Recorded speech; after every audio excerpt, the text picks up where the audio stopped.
Muy buenas noches, mis amados hermanos, y de manera muy especial quiero saludar a nuestro hermano mayor, nuestro hermano Alfredo, quien ha tenido la deferencia de hacerme extensiva esta invitación para que podamos compartir juntos estos instantes. Permítame presentarme. Mi nombre es Isaura Margarita Torres Chavarría y tengo el placer de saludarlos desde las cálidas tierras de la capital del Perú, desde Lima. Yo formo parte del liderazgo de la iglesia aquí en Perú y junto a mis hermanos, hombro a hombro, venimos trabajando bajo la dirección de nuestra oficial Mónica Asensios. En lo personal, soy la hija mayor de los hermanos Eugenio Torres y Nancy Chavarría, quien también forma parte del liderazgo de Perú y que cabe resaltar fue el primer miembro de mi familia en llegar a la iglesia. Asimismo, tengo una hermana menor que muchos de ustedes conocerán, se llama Yuraida Torres y ha sido parte de Arca Voz y quien ahora junto a mi cuñado nos han dado un precioso sobrino que ha llenado de ternura la casa. En lo profesional, soy egresada de la Facultad de Gestión y Alta Dirección de la Pontificia Universidad Católica del Perú, especializándome en el ámbito de la gestión pública. He trabajado en entidades como la Contraloría General de la República, el Instituto Peruano del Deporte, el Ministerio de la Mujer y Poblaciones Vulnerables a través del Programa Nacional Aurora, que busca la prevención y erradicación de la violencia contra las mujeres y miembros del grupo familiar. También he tenido la oportunidad de certificarme como técnico en filosofía y ciencias religiosas, así como también he podido obtener una titulación en la licenciatura eclesiástica de capellanía. A nivel ministerial he recibido la encargatura de la obra aquí en Perú en diversas oportunidades.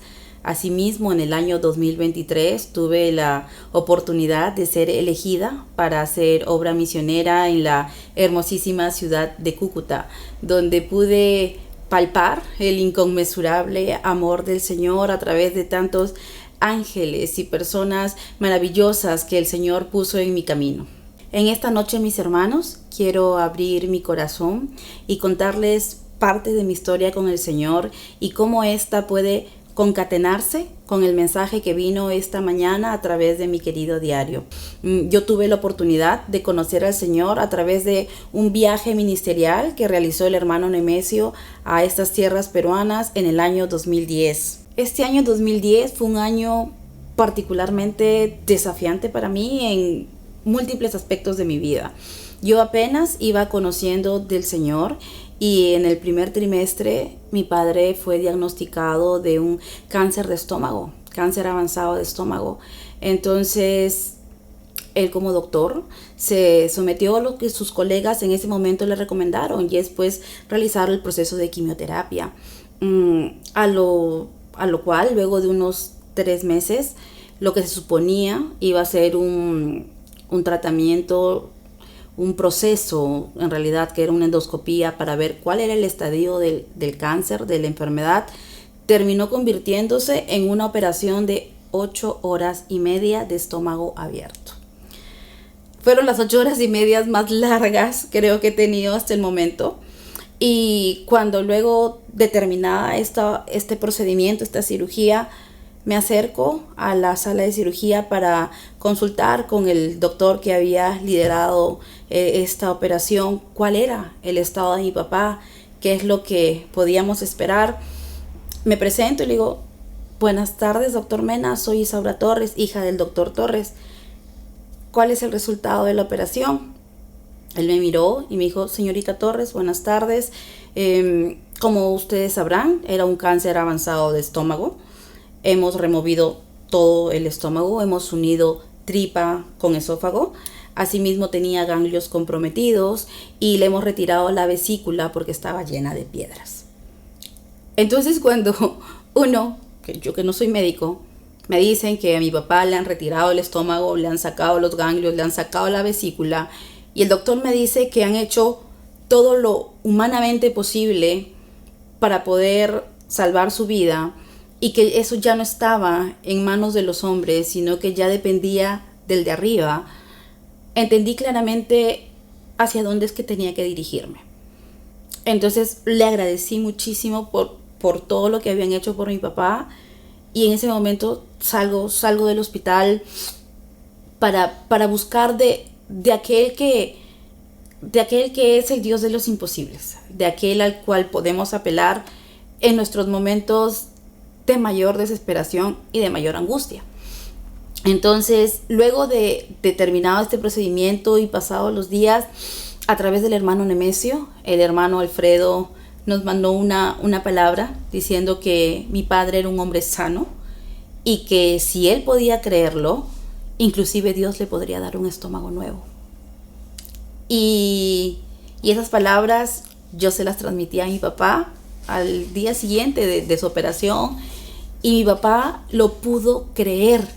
Mis hermanos, mi papá pudo creer esa palabra, mi papá la tomó para sí, y me enterneció muchísimo que conforme pasaban los días, él creyó en este anuncio y él hablaba de su nuevo estómago y que cómo iba a ser su nuevo estómago. Y al día de hoy, 15 años después, este fue en el 2010, él es un hombre sano. Él es un hombre sano, él es un hombre que no tiene secuelas, él es un hombre que ahora es abuelo y que ha hecho muchísimas cosas a lo largo de este tiempo, luego de esa enfermedad. Y esto lo relaciono a lo que el Señor nos traía esta mañana en el Mi Querido Diario, porque nos decía que ni siquiera la ciencia médica puede determinar que nosotros o tú o yo podamos tener una enfermedad terminal, o que nos digan que vamos a tener un medicamento de por vida, o que nos digan que estamos desahuciados. Nos decía que en la medida en que tú y yo creamos eso, pues hasta ahí llegábamos. Y miren, papá pudo creer que Dios lo sanó, papá pudo creer que la enfermedad se fue, mi papá pudo creer que era un hombre sano. Asimismo, esta mañana el Señor nos compartía y nos decía que nada nos podía condicionar, que así nos dijeran que somos o muy viejos, o somos muy jóvenes, o que no somos capaces, o que somos ineptos, o que no podemos, o que etcétera, lo que sea que nos quieran decir, que si nosotros creemos eso sí determinaría nuestras circunstancias.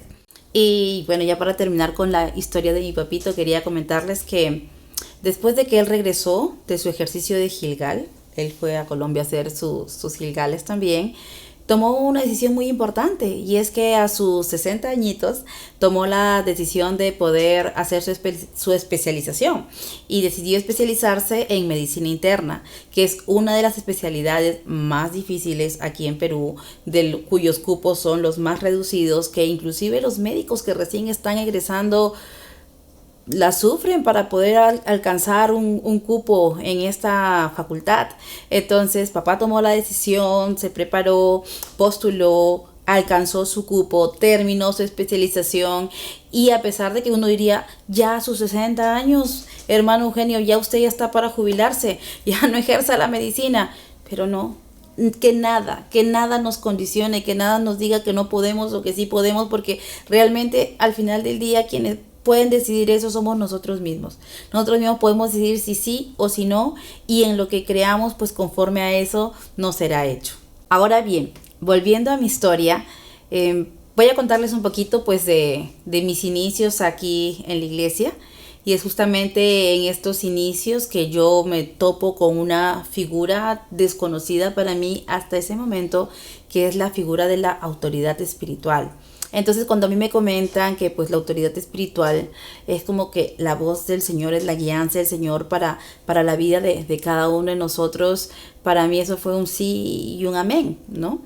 Solo que aquí voy a comentarles, pues, cuando me preguntan, Isita, ¿cuál es de pronto el incidente más nefasto que hayas podido conocer a lo largo de tu caminar? El incidente más nefasto se dio justamente en los inicios.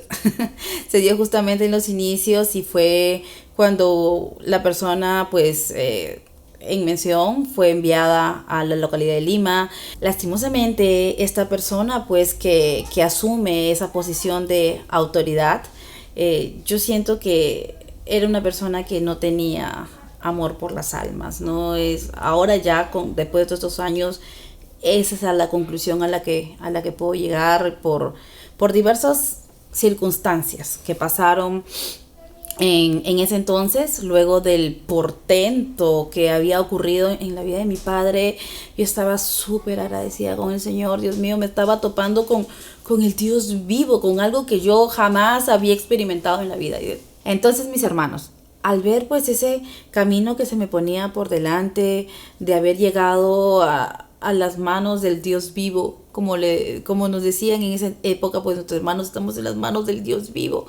Y yo quise involucrarme más en los asuntos pues de la iglesia, ¿no? Dice, Señor, yo quiero caminar contigo, ¿qué tengo que hacer? Dígame pues qué hacer, qué decir, cómo se hace esto, ¿no? Entonces pues la autoridad espiritual en ese momento pues me dice, mi chinita, me invita a ser parte de la mesa de líderes. Después también ya como líder pues hay una serie de responsabilidades, ¿no? Propias del liderazgo. Bueno, uno va recién creciendo, entonces te dicen lunes, reunión de líderes, miércoles, habíamos empezado una dinámica bastante agresiva, por así decirlo, de evangelismos, acciones, lo cual pues está bien. Entonces, el ministro nos decía, ¿no? Entonces, evangelismo miércoles, el viernes Shabbat, el sábado asamblea sabática, el domingo otra vez evangelismo y el lunes teníamos que estar en la reunión de líderes. Entonces, de lo que de pronto, para todo esto, no les comenté que justo cuando yo llego en ese 2010, que les comenté que sí fue un año bastante desafiante en mi vida, es porque aparte de lo que estaba pasando en paralelo con lo de mi papá, yo estaba cursando mi último año en la universidad.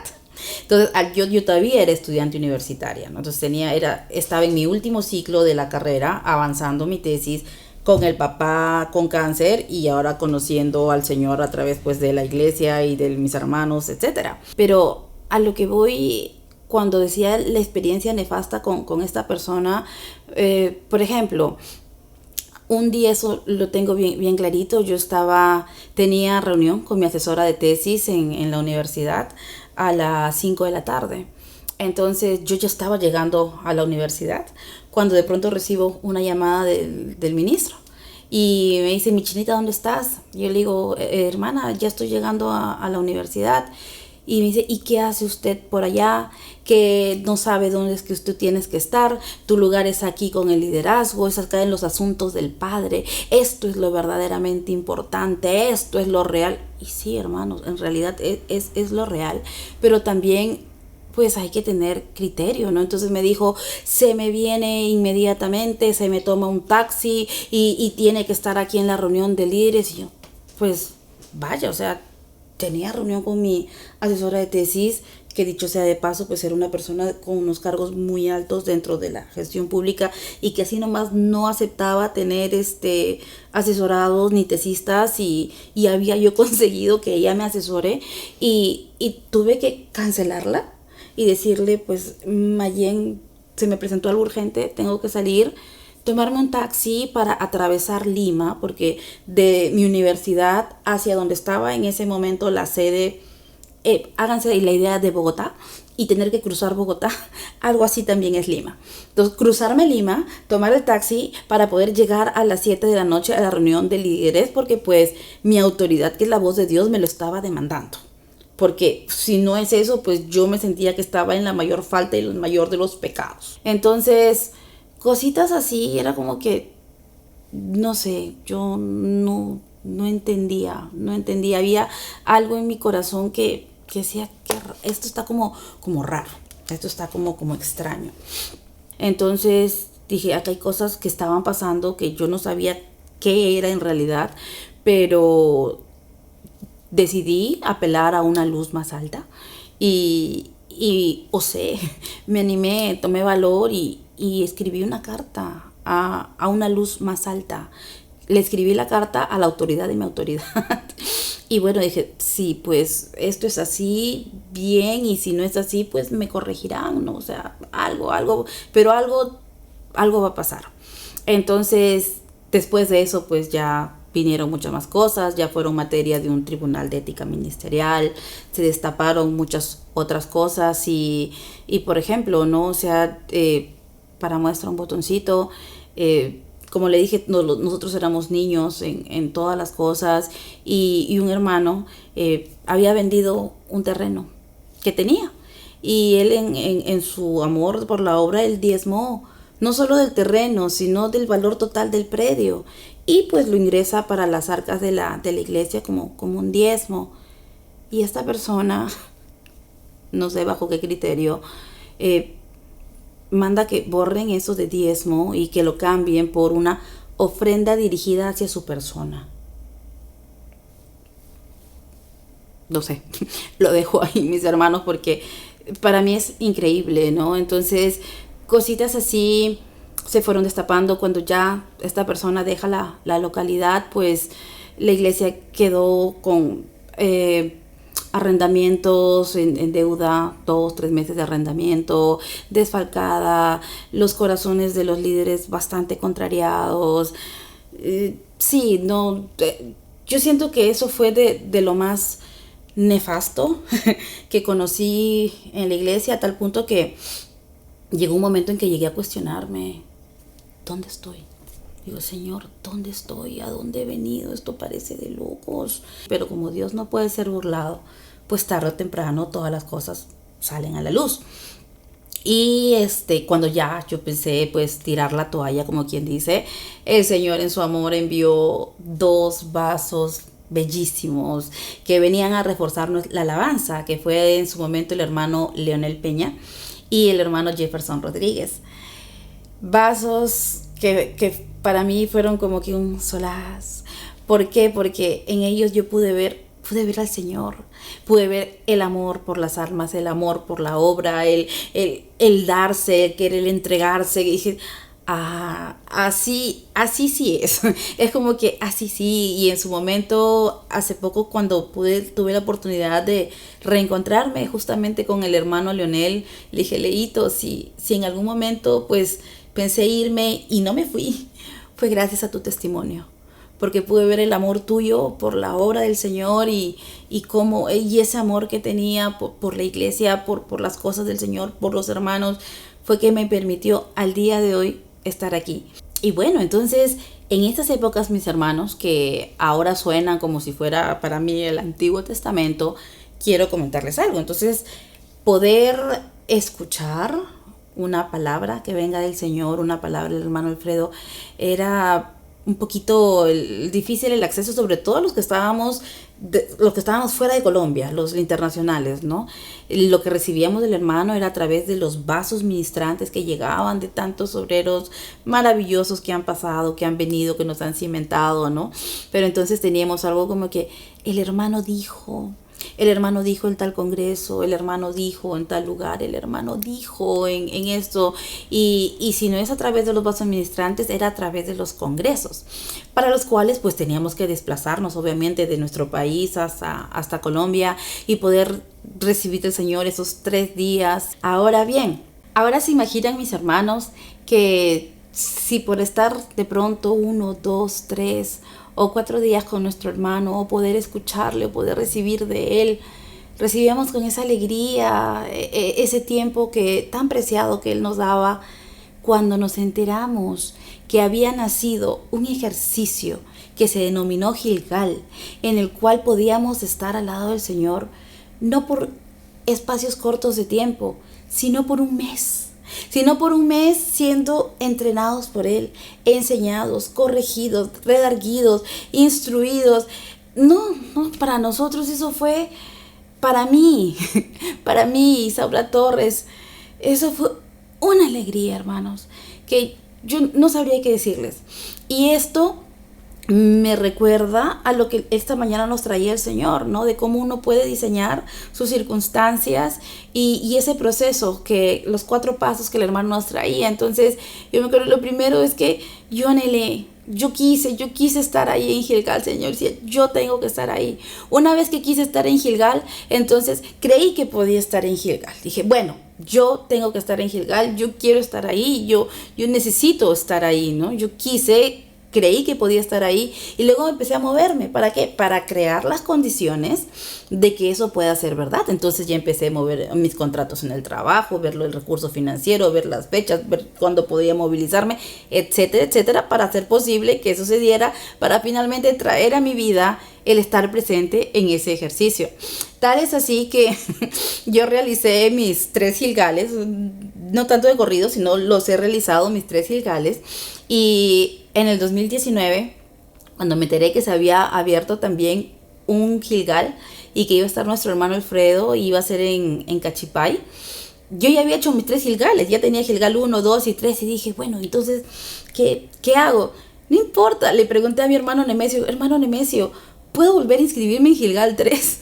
Y me dijo, claro, mamita, claro que sí. Entonces me volví a inscribir a Gilgal 3 porque ese es mi gozo, ese ha sido mi anhelo, el poder estar pues cerca al verbo, a lo tocante del Señor, a lo que está trayendo el Señor.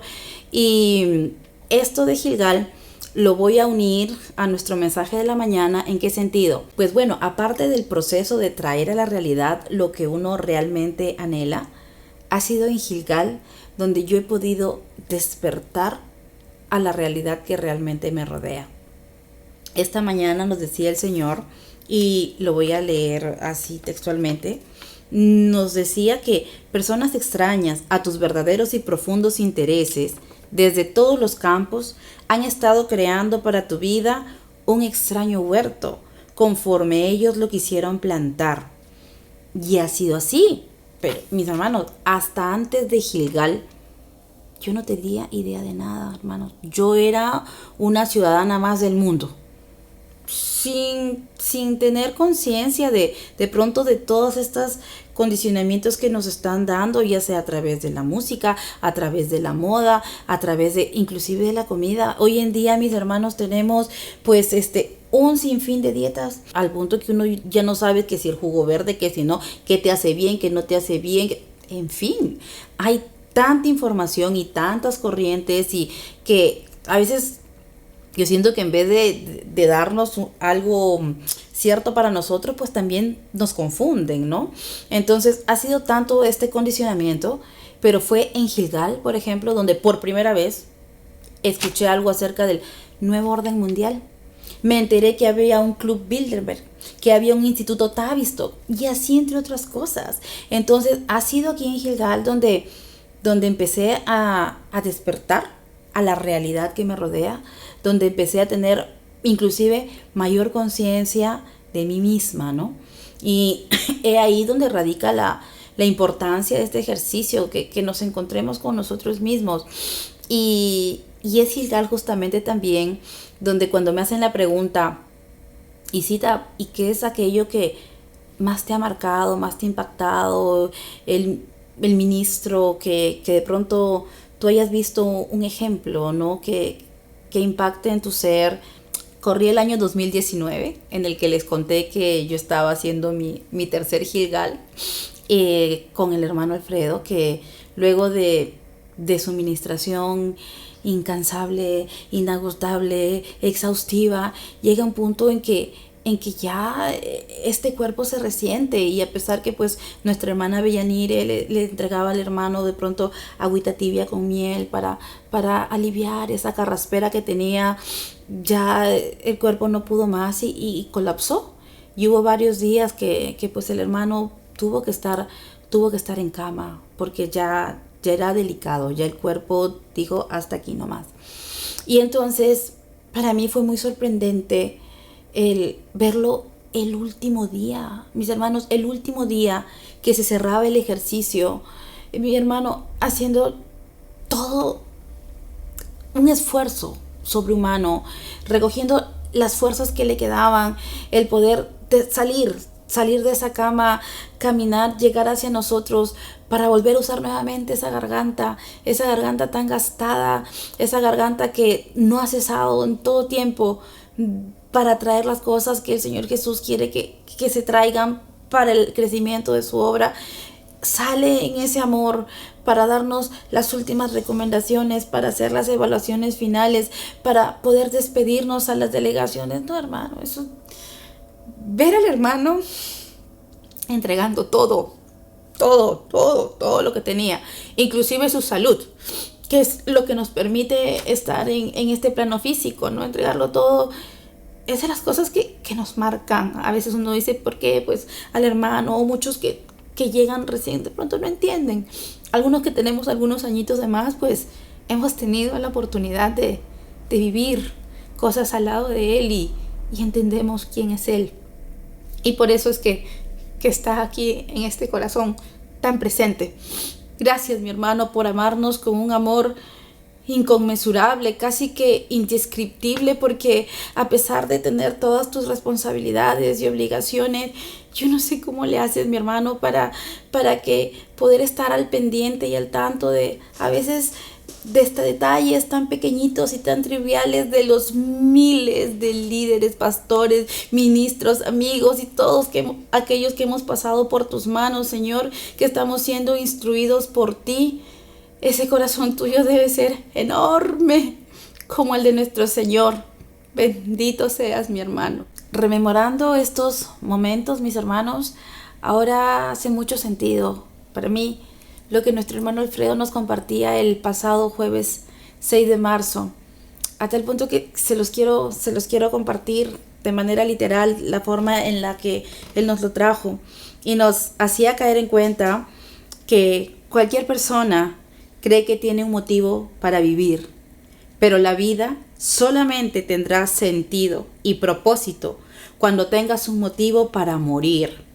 Un motivo lo suficientemente fuerte como para poner la vida, gastarla, invertirla o inclusive perderla. Y ese es el mayor ejemplo, mis hermanos, que he podido recibir de mis hermanos Alfredo y Paloma, la cual ahora que están en Europa, mi hermana, yo sé que estoy segura que no solamente estás replicando ese modelo que yo vi en Villa Olímpica, ahí en Barranquilla, sino que debes estar adaptándolo, puliéndolo, perfeccionándolo, acondicionándolo, porque hacia allá vamos, mis hermanos. Eso es lo que he aprendido de ustedes y esa es la invitación que en este tiempo el Espíritu nos está haciendo de ir camino hacia esa tercera fiesta, que no solo sea una experiencia corporativa, sino que cada uno de nosotros pueda palparla, pueda experimentarla, pueda ser parte de eso, pueda ser parte de ser hallado en Cristo, mi hermano. Entonces te animo, te insto, y me insto a mí misma también a que podamos tomar el día de hoy decisiones radicales en nuestra vida, decisiones que marquen un antes y un después. El hermano nos ha dicho que aún el tiempo es propicio, aún estamos a tiempo, aún estamos a puertas de esa tercera fiesta, mis hermanos. Así es que te animo, te insto a que puedas tomar esas decisiones, a que seas valiente y que luego lo que estemos trabajando en lo secreto, yo sé que nuestro Señor pues lo podrá mostrar en público. Muchas gracias, mis hermanos. Y el día de hoy quiero aprovechar este espacio también para poder saludar a uno de mis discípulos que justamente hoy 11 de marzo está cumpliendo años. Su nombre es José Sanginés y hace 9 meses se está congregando en esta nube de gloria. Mi querido José, un fortísimo abrazo para ti y deseo que seas prosperado en todas las cosas, así como prospera tu alma. Feliz noche, mis hermanos. Los quiero mucho, muchos cariños y hasta una próxima oportunidad.